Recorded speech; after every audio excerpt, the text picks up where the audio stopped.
বিকালে কখন থেকে বলেই যাচ্ছে বেরোবো বেরোবো, ডাকাডাকি করেই যাচ্ছে।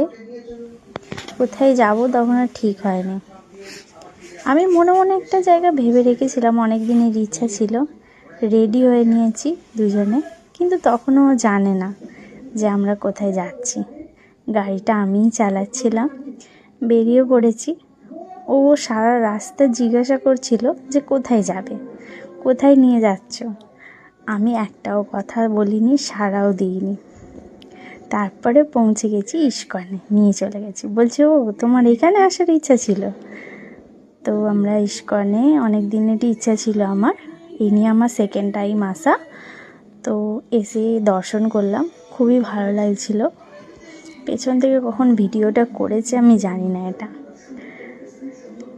তো আমার খুবই ভালো লাগছিল গিয়ে। ওখানে অনেকক্ষণ টাইম কাটিয়ে একটু ঘোরাঘুরির পরে তারপর সন্ধে হয়ে যাচ্ছিল, আমাদের বাড়ি ফিরছিলাম। একটু কেনাকাটি করেছি, করে বাড়ি। Tata, good night.